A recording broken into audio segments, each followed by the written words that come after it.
Students, pharmacy academy में आपका बहुत बहुत स्वागत है। आज के लेक्चर में जो हम लोग टॉपिक कवर करने वाले हैं वो आपके इनऑर्गेनिक फार्मास्यूटिकल केमिस्ट्री का बहुत ही इंपॉर्टेंट टॉपिक है, तो ध्यान से इस वीडियो को देखिएगा। तो आइए, आज जो हम लोग टॉपिक डिस्कस करने वाले हैं वो है हमारा रेडियो फार्मास्यूटिकल्स। तो सबसे पहले हमें पता होना चाहिए कि रेडियो फार्मास्यूटिकल्स है क्या। तो हम इसकी डेफिनेशन की अगर हम बात कर लें तो रेडियो फार्मास्यूटिकल्स या medicinal radio compounds are the group of pharmaceuticals drugs containing radio active isotopes.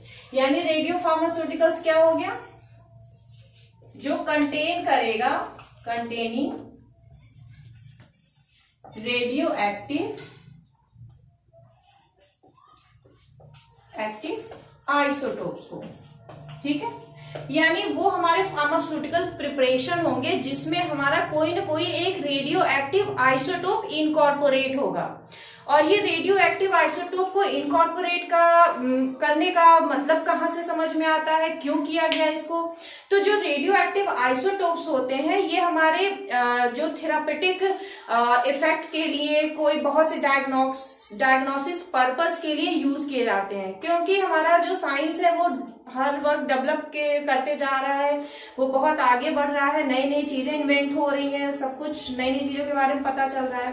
तो रेडियो फार्मास्यूटिकल्स में जो रेडियो एक्टिव आइसोटोप को जब इनकॉर्पोरेट किया तो इससे हमारा थेरापेटिक इफेक्ट बढ़ गया, डायग्नोसिस करना इजी हो गया, क्योंकि ये आपका एक टारगेटेड ड्रग डिलीवरी सिस्टम आ जाता है कि जहां पे आपको ड्रग को रिलीज कराना है, जहां पे आपको ट्रीटमेंट प्रोवाइड करना है, वहीं पे जाकर के ये अपनी रेडिएशन को इमिट आउट करेंगे और ट्रीटमेंट प्रोवाइड करेंगे।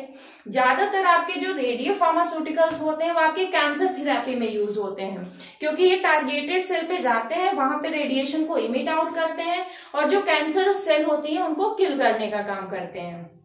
ठीक, तो ये तो हो गया आपका रेडियो फार्मास्यूटिकल्स। अब आपके जो सिलेबस में है वो आपको पढ़ना है रेडियो एक्टिविटी क्या है। ठीक है, तो उससे पहले मैं आपको आइसोटोप्स बता देती हूँ, थोड़ा सा क्या आपको वैसे पता ही होगा। तो आइसोटोप्स वो हमारे एटम मॉलिक्यूल होते हैं जिनके एटॉमिक नंबर सेम होते हैं बट एटॉमिक मास उनका डिफरेंट होता है। जैसे हाइड्रोजन के आइसोटोप होते हैं 1H1, हाइड्रोजन का जो आइसोटोप है क्या है 1H1, दूसरा है 1H2, तीसरा है आपका 1H3।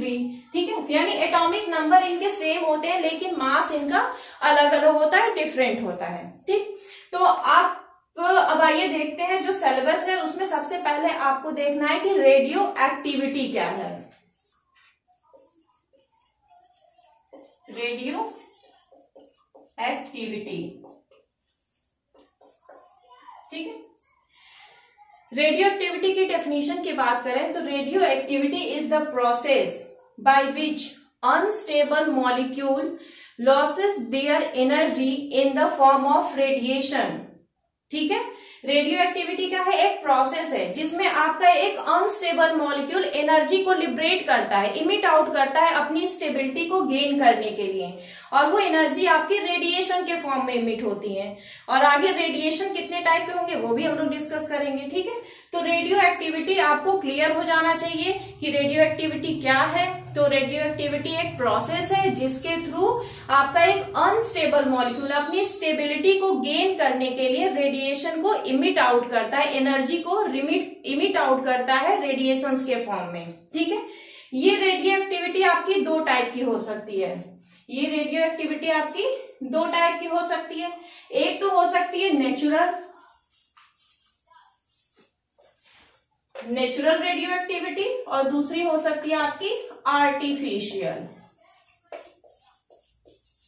ठीक है, नेचुरल रेडियो एक्टिविटी क्या होती है, यानी अगर एलिमेंट या मॉलिक्यूल या एटम स्पॉन्टेनियस रेडिएशन को इमिट आउट कर रहे हैं, यानी उनको किसी के सपोर्ट की जरूरत नहीं है, वो अपने आप ही रेडिएशन को अगर इमिट आउट करते हैं तो वो हमारे नेचुरल रेडियो एक्टिव कंपाउंड कहलाते हैं। ठीक है, आर्टिफिशियल क्या होंगे, यानी जो स्पॉन्टेनियस रेडिएशन को इमिट आउट करने के लिए कैपेबल नहीं है, उनको किसी न किसी एक्सटर्नल सोर्स की जरूरत पड़ती है, कोई ना कोई उस पर फोर्स अप्लाई करना पड़ता है, तब जाके वो रेडिएशन को इमिट आउट करते हैं।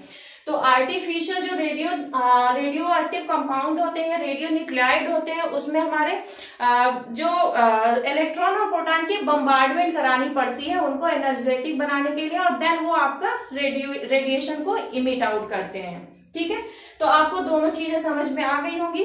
अब हम लोग बात करते हैं टाइप्स ऑफ रेडिएशन की, कि जो रेडियो एक्टिविटी है वो एनर्जी को इमिट आउट कर रहा है रेडिएशन के फॉर्म में, तो वो रेडिएशन कितने टाइप के होते हैं और उन रेडिएशंस के क्या क्या अपने कैरेक्टरिस्टिक फीचर होते हैं। ये आपसे बहुत ज्यादा पूछा जाता है कि जो रेडिएशन है वो कितने टाइप के होते हैं, उनके क्या कैरेक्टरिस्टिक फीचर होते हैं। तो पहले आइए मैं इनको इरेज करके फिर तीनों रेडिएशंस को हम लोग देखते हैं।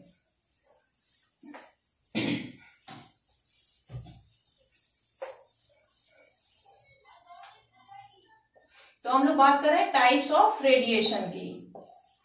टाइप्स ऑफ रेडिएशन, ठीक। तो हमारे पास 3 टाइप के रेडिएशंस होते हैं, यानी जो हमारा रेडियो एक्टिव एलिमेंट होता है वो जब रेडिएशन को इमिट आउट करता है तो उस रेडिएशन में हमारे 3 टाइप की रेज निकलती हैं। एक होती है अल्फा, दूसरी बीटा और तीसरी गामा। ये तीनों टाइप की रेज हमारे radio active compound emit out करते रहते हैं और आपको इन्हीं तीनों के कैरेक्टरिस्टिक फीचर के बारे में जानना है। तो आइए हम लोग शुरू करते हैं। तो सबसे पहले मैं यहाँ करती हूँ क्या, कैरेक्टरिस्टिक फीचर लिख लेती हूँ।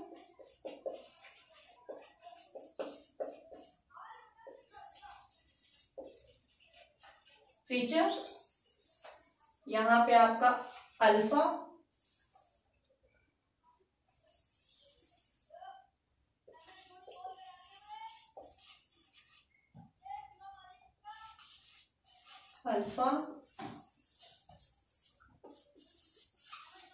बीटा और तीसरा आ जाता है यहाँ पे गामा। ठीक है, ये 3 टाइप के रेडिएशन आपका रेडियो एक्टिव कंपाउंड वो इमिट आउट करता है। इन्हीं तीनों के कैरेक्टरिस्टिक फीचर के बारे में आपको जानना है। ठीक है, तो सबसे पहला जो कैरेक्टरिस्टिक फीचर है, ठीक है, वो हम देखते हैं कि nature of particle. Nature of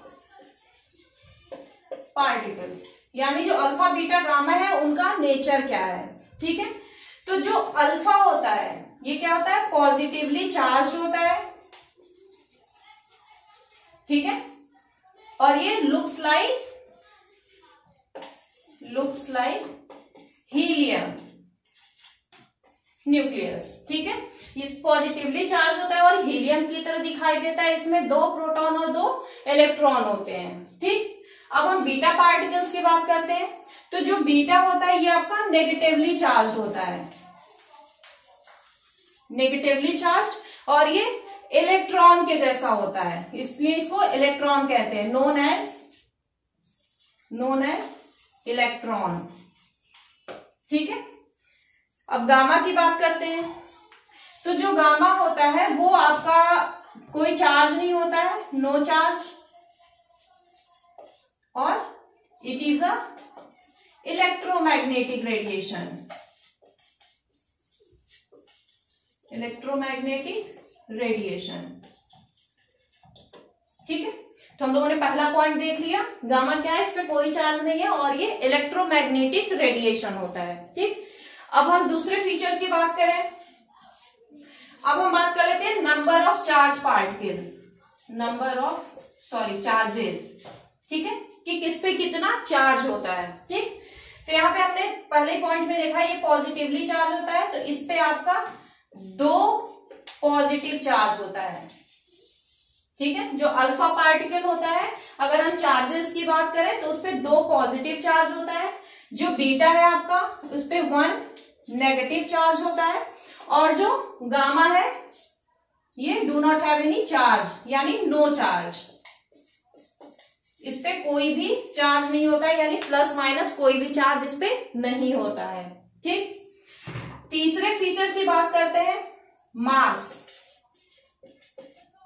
ठीक, तो जो अल्फा पार्टिकल होता है ये 6.6466 इंटू 10⁻⁻27 kg ठीक है। जो आपका अल्फा पार्टिकल होता है इसका मास होता है 6.6466 इंटू 10⁻27 kg होता है। ठीक। बीटा पार्टिकल्स के अब मास को देख लेते हैं। जो बीटा पार्टिकल्स है 0.106 इंटू 10⁻31 kg। ठीक, ये आपके बीटा पार्टिकल का मास हो गया। और जो गामा पार्टिकल होता है ये डू नॉट हैव एनी मास, इसका कोई मास नहीं होता है, ना ही उस पर कोई चार्ज होता है और ना ही कोई उसका मास होता है। ठीक। अब हम आ जाते हैं अगले फीचर्स की तरफ। अगले पॉइंट को हम लोग देखते हैं। तो अब अगला पॉइंट हम देख लेते हैं इसका penetration range. Penetration range, penetration range का मतलब उसकी भेदन क्षमता, कौन कितनी दूर तक ट्रेवल कर सकता है। ठीक है। तो जो आपके अल्फा पार्टिकल्स होते हैं वो अप्रॉक्स 10 सेंटीमीटर तक ट्रेवल करते हैं। ठीक है। जो अल्फा पार्टिकल्स होते हैं वो आपके अप्रॉक्स 10 सेंटीमीटर तक ट्रेवल करते हैं इन एयर। एयर में ये 10 सेंटीमीटर तक ट्रेवल करते हैं। अगर इनको रोकना हो तो आप अगर एल्यूमिनियम मेटल की शीट लगा देंगे तो ये रुक जाते हैं। तो 10 सेंटीमीटर तक ट्रेवल करते हैं।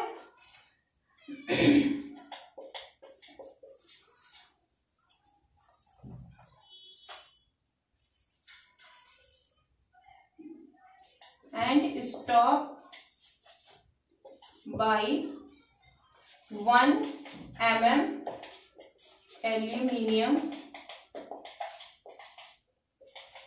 Metal sheet. ठीक है।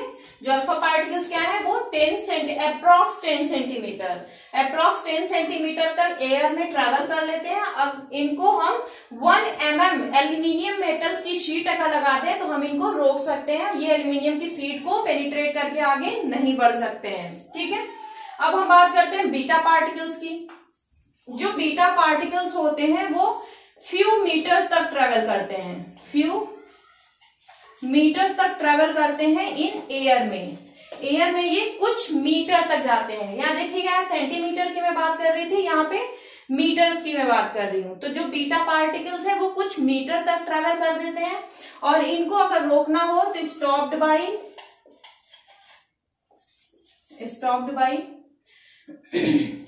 few centimetre of aluminium sheet. यानी अगर बीटा पार्टिकल्स को आपको रोकना हो तो कुछ सेंटीमीटर मोटी आपको एल्यूमिनियम मेटल की शीट अप्लाई करनी होगी, लगानी होगी, तब जाके बीटा पार्टिकल्स आपके रुकेंगे। ठीक है।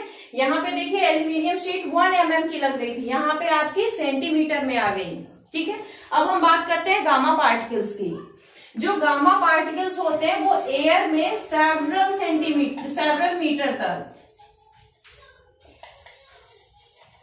Several metre in air. ठीक है।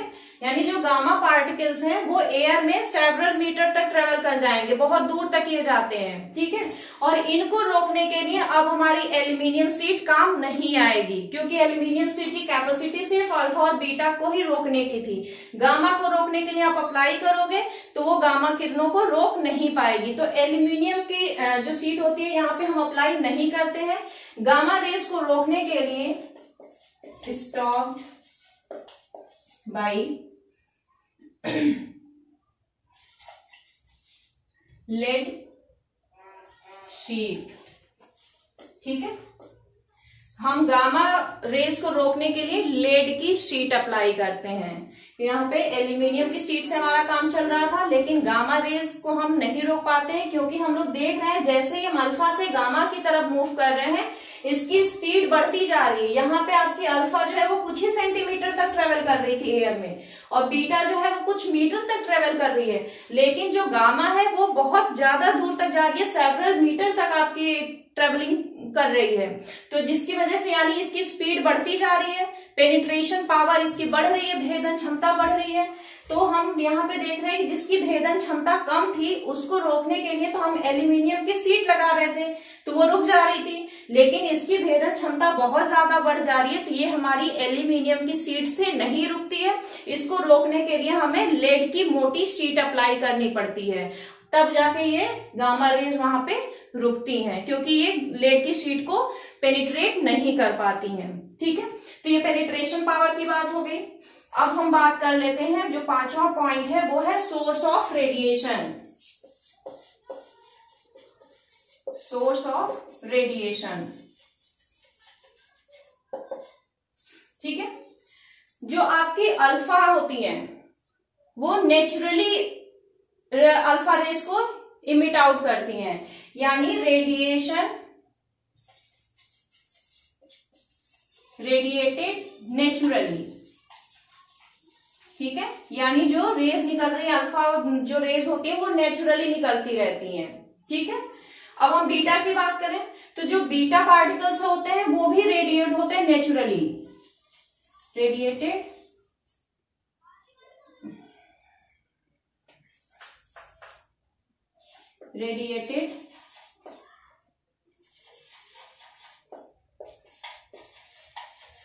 नेचुरली, ठीक है।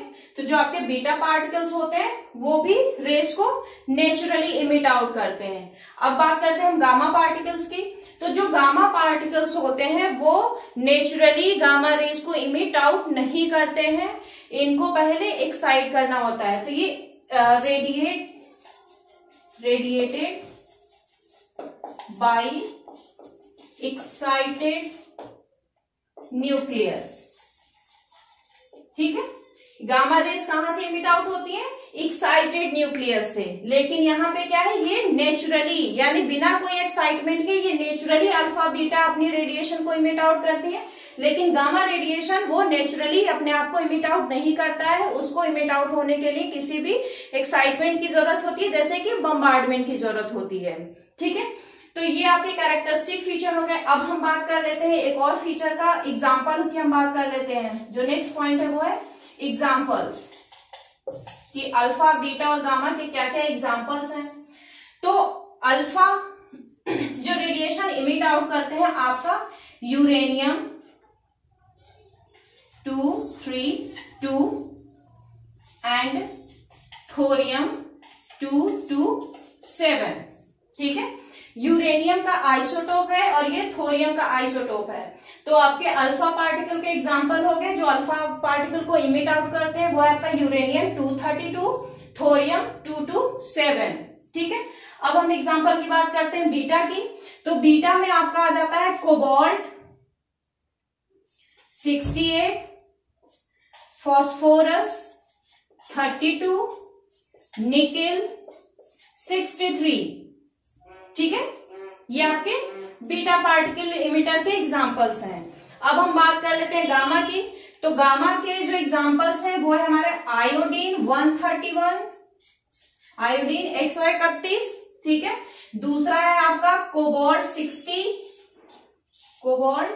60 और तीसरा है आपका सीजियम 137, ठीक है।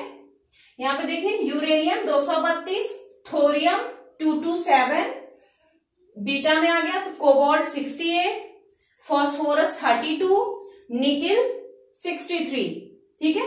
और गामा में क्या एग्जांपल है आपका आयोडीन 131, कोबाल्ट 60 एंड सीजियम 137। आपको कौन सा आइसोटोप्स कहां पे अप्लाई हो रहा है ये ध्यान देना होगा, क्योंकि देखिए कोबाल्ट हमने बीटा में भी मेंशन किया है और कोबाल्ट हमने गामा में भी मेंशन किया है, लेकिन ये आइसोटोप देखिए दोनों अलग अलग हैं। यहाँ पे 68 है मॉलिक्यूलर मास इसका और यहाँ पे 60 है मॉलिक्यूलर मास, ठीक है। तो आपको ये ध्यान में रखना होगा कि कौन सा आइसोटोप किसका एग्जाम्पल है, ठीक है।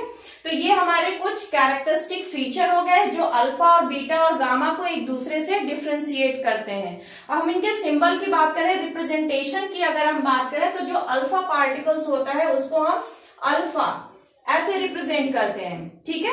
और जो बीटा पार्टिकल्स है उसको रिप्रेजेंट करने के लिए हम बीटा ऐसे, ठीक है, और जो गामा होता है उसे हम यू, ठीक है।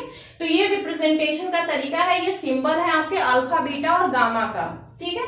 तो ये हो गए आपके अल्फा बीटा गामा, जिनके कैरेक्टरिस्टिक फीचर आपको ध्यान में रखने होंगे और यही फीचर ही इनको एक दूसरे से डिफ्रेंशिएट करते हैं। अब मैं एक छोटा सा एग्जांपल और देना चाहती हूँ उनके पेनिट्रेशन पावर को लेकर के, तो मैं थोड़ा सा इरेज कर देती हूँ यहाँ पे, ठीक है। यहाँ डायग्राम के थ्रू मैं थोड़ा सा इनका पेनिट्रेशन जो अल्फा बीटा और गामा है, मैंने बताया था आपको अल्फा की पेनिट्रेशन पावर सबसे कम होती है, उससे ज्यादा बीटा की पेनिट्रेशन पावर होती है, और दोनों अल्फा बीटा से ज्यादा आपकी पेनिट्रेशन पावर गामा की होती है। तो उसी पेनिट्रेशन पावर को मैं थोड़ा एक डायग्राम के थ्रू मैं आपको बता देती हूँ कि मान लीजिए यहाँ पे आपकी तीनों रेज हैं, अल्फा बीटा एंड गामा, तीनों रेज हैं। आपने यहाँ पे मान लो एक शीट लगा रखी है आपने, पेपर, एक पेपर शीट आपने रखी है। यहाँ पे मान लीजिए आपने अपना हाथ लगा रखा है, हैंड ही समझ लीजिए, थोड़ा डायग्राम अच्छा नहीं है बट आप लोग समझ जाइएगा। ये मान लीजिए आपका ह्यूमन हैंड है, ठीक है। नेक्स्ट आपने यहाँ पे एक मेटल शीट रखी है, ये है आपका हैंड, ये है आपका मेटल शीट, ठीक है। यहां आपने ग्लास शीट रखी है, ग्लास शीट। यहां पे आपने एक कंक्रीट वॉल, कंक्रीट वॉल, और लास्ट में आपने यहां पे रखा है लेड, लेड शीट, ठीक है। सबसे पहले आपने क्या किया है, एक पेपर शीट रखी है, पेपर शीट के बाद आपने हैंड रखा है, हैंड के बाद आपने एक मेटल शीट, देखिए नाम लिख दिया मैंने, metal sheet, then glass sheet, concrete, concrete की जो दीवार बनी होती है आपकी, concrete wall, then lead sheet, ठीक है। अब हम पेनिट्रेशन पावर, जैसे कि मैंने आपको बताया कि अल्फा बहुत कम पेनिट्रेट कर पाता है, बीटा उससे ज्यादा करता है, और गामा की पेनिट्रेशन पावर बहुत ज्यादा होती है। तो उसी को मैं इस डायग्राम के थ्रू आपको बताना चाह रही हूँ। मान लीजिए अल्फा रेज निकल रही है, तो अल्फा रेज की पेनिट्रेशन पावर कम होती है, तो वो सिर्फ क्या करता है, पेपर शीट तक ही पहुंच पाता है, इसके आगे वो पेनिट्रेट करके नहीं बढ़ पाता है, क्योंकि इसकी ट्रेवलिंग जो डिस्टेंस है बहुत कम है, फ्यू सेंटीमीटर तक ही आपके एयर में ट्रेवल कर पाता है, ठीक है। तो जो अल्फा है ये पेपर को क्रॉस करके आगे नहीं बढ़ सकता, क्योंकि इसकी पेनिट्रेशन बहुत कम है।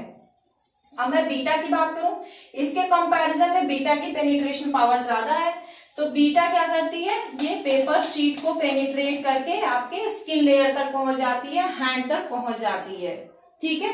तो इसके कंपैरिजन में आप डायग्राम से देख रहे होंगे कि ये ज्यादा दूर तक गई है, यानी इसकी ट्रेवलिंग ज्यादा है, और ट्रेवलिंग ज्यादा होने का मतलब है पेनिट्रेशन पावर ज्यादा है, ठीक है।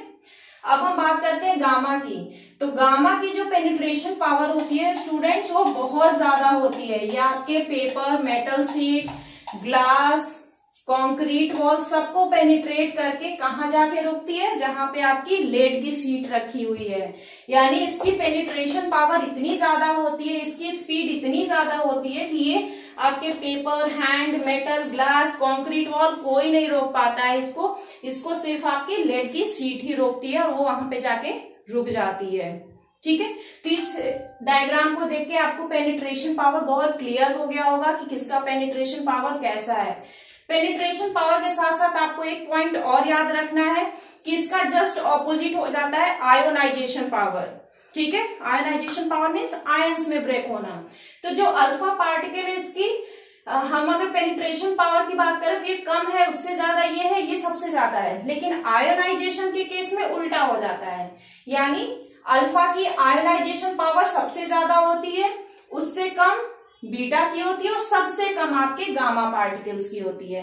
पेनिट्रेशन और आयोनाइजेशन दोनों एक दूसरे के ऑपोजिट हैं, जिसकी पेनिट्रेशन पावर ज्यादा होती है उसकी आयोनाइजेशन पावर कम होती है यहाँ पे, ठीक है। तो ये आपके हो गए अल्फा, बीटा, गामा पार्टिकल्स। जिसमें हम लोगों ने पूरा देख लिया एक रेडियो एक्टिविटी के बारे में। तो आई होप आपको ये पूरा लेक्चर समझ में आया होगा।